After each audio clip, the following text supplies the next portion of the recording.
શું ઘઉં નુકસાન કરે છે? વીટ બેલી સિન્ડ્રોમ શું છે? આવો જાણીએ ડૉક્ટર દીપા મણિયાર પાસેથી.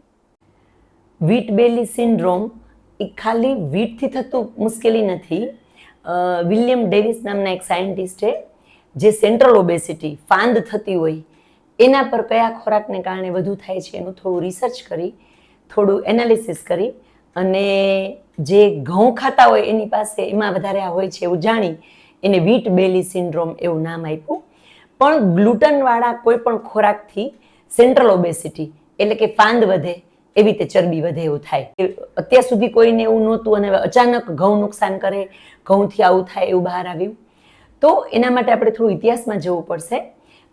અંગ્રેજોના વખતમાં આપણે જ્યારે ડિપેન્ડન્ટ હતા એ સમયે બહુ બધા દુકાળો થતા અને અનાજ માટે આપણે સક્ષમ નહોતા.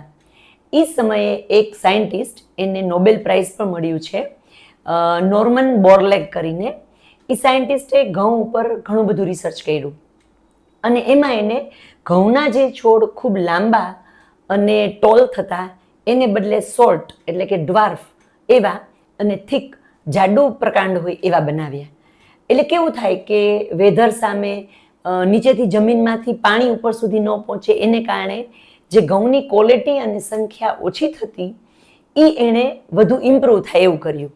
અને એ રિસર્ચને કારણે ઇન્ડિયા એટલે ભારત, પાકિસ્તાન અને બાંગ્લાદેશ એમાં એ લોકોએ આના બધા સ્ટડી કર્યા હતા. ત્યારે બાંગ્લાદેશ અને ભારત સાથે હતું એ સમયે.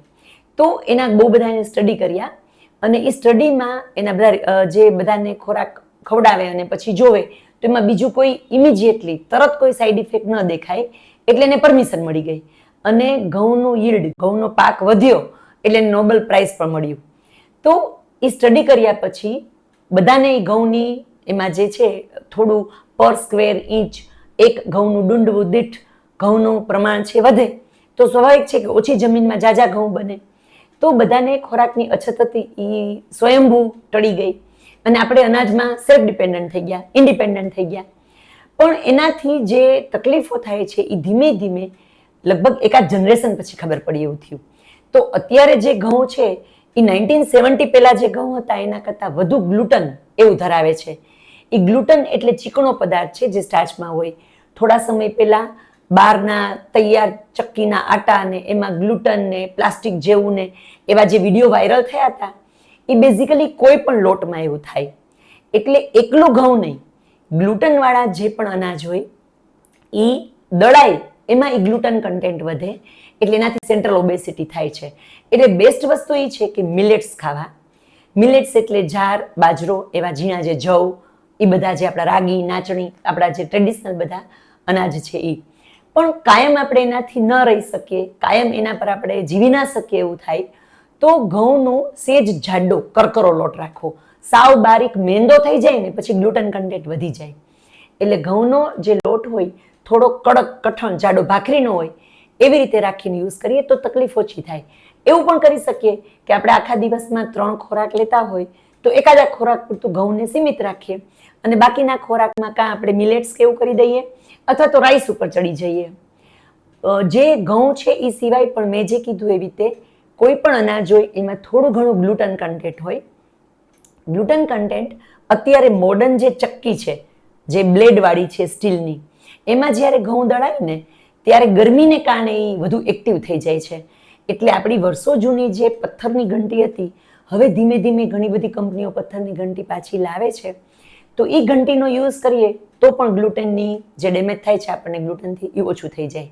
તો બને તો લોટ જાડો દળવો, જો થઈ શકે તો સ્ટીલની બ્લેડવાળી ટ્રેડિશનલ જે સારી અત્યારે મળે છે એવી ઘરઘંટીને બદલે જે પથ્થરની જૂની આવતી એવી ઘંટીનો યુઝ કરવો અને બને તો 3માંથી એકાદો ખોરાકમાં ઘઉં રાખવું, બાકી ધીમે ધીમે ઓછું કરવું.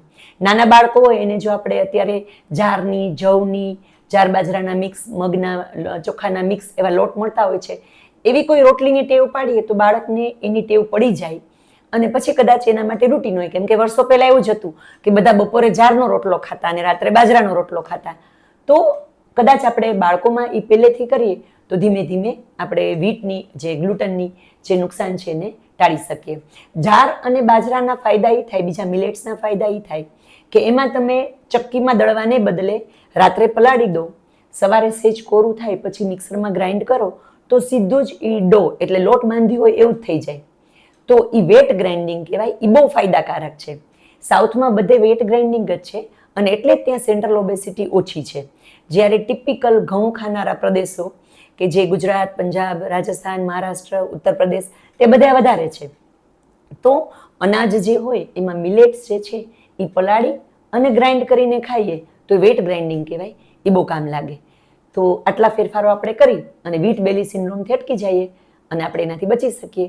વીટ બેલી સિન્ડ્રોમ ખાલી દેખાવ કે લુક કે ખાલી ફાંદ કરે છે એવું નથી. એ સેન્ટ્રલ ઓબેસિટી કહેવાય.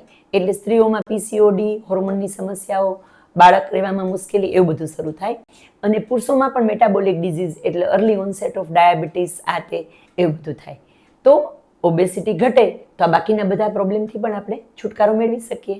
તો વીટ બેલી સિન્ડ્રોમ માટે થેન્ક્સ ટુ વિલિયમ ડેવિસ આપણે થોડું ઘઉં ખાવામાં ફેરફારો કરવા જોઈએ.